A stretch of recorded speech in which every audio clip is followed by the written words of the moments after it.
Sir, before the House adjourned for lunch yesterday, I had started speaking on the Essential Commodities Amendment Bill.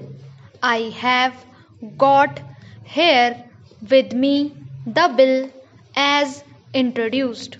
In the statement of objects and reasons, the government pointed out that in certain cases it might be necessary for them not to award punishment prescribed in the law as it exists at present, but to forfeit a part of the deposit.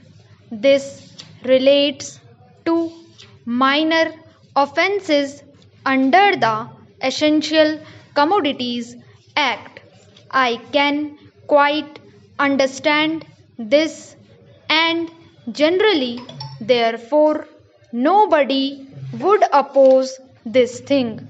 But the question that I wish to raise in this connection before the House is the manner in which this act is being implemented by the government and also by the state governments.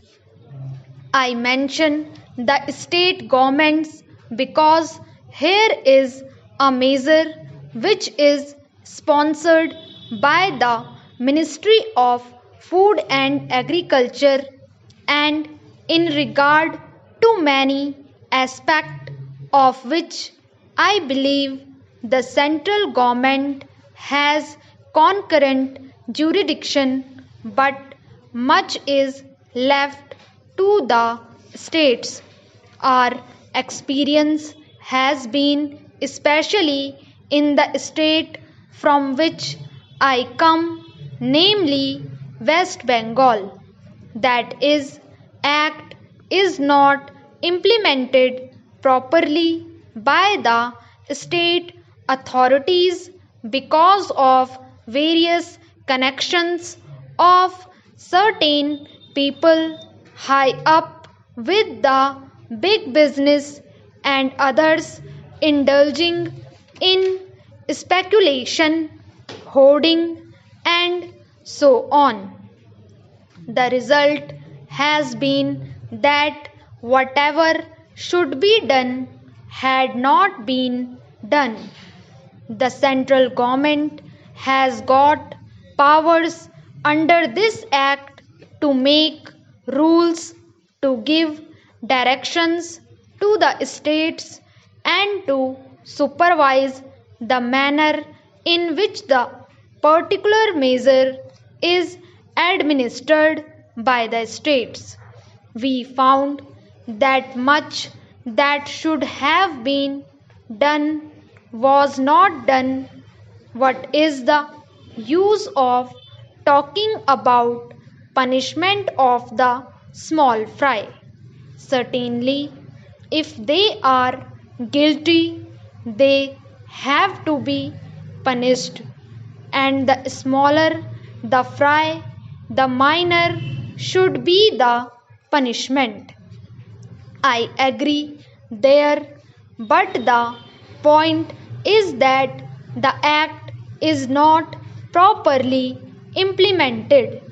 We should like to know from the government as to how many cases have been started under the Essential Commodities Act. We know that food grains had been hoarded, speculation had been indulged in, stocks had been removed from one state to another surreptitiously by unfair and illegal methods. These should have attracted the attention of the Essential Commodities Act. The Act was passed in this Parliament with a view to putting a check on speculative rise in prices. When it came to the question of practical implementation of this measure, we found that the government had failed. Now, government should say something about it. When government seeks to amend an act, it should tell us as to how the parent act which is proposed to be amended has been implemented.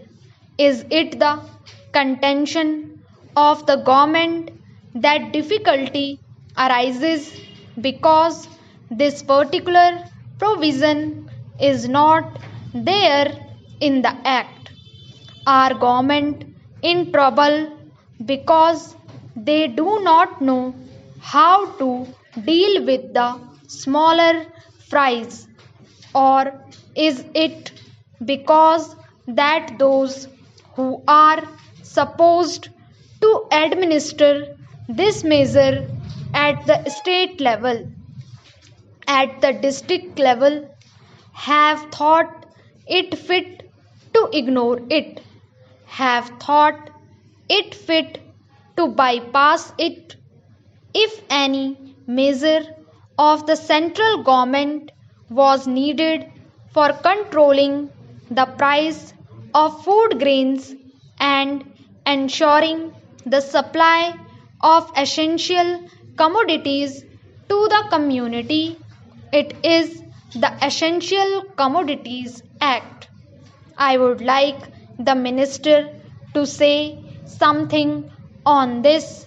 I know that he was not here at the time when we passed this measure, nor was he there when the Essential Commodities Act was bypassed by many state governments.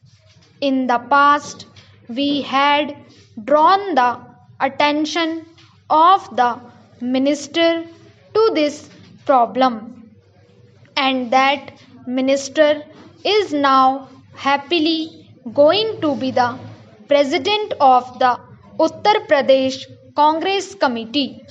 But here I would like to ask the minister who has stepped into his shoes as to what he is doing in order to see to the proper implementation of this act.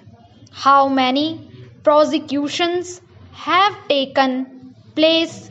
The small people, of course, should be dealt with very mildly. I agree and I support the measure, but taking the law it is today, without this amendment, it empowers government to deal very effectively. So far as the provisions of the law go with the big traders, wholesalers, and profiteers, I would like to know as to how they have dealt with them. How many are in jail today? How many have paid fine? How many have suffered imprisonment? How many licenses have been cancelled as a result of malpractices, corruption, profiteering, and so on, all of which are provided for under this bill? We are entitled to know. Take us into your confidence in regard to this matter.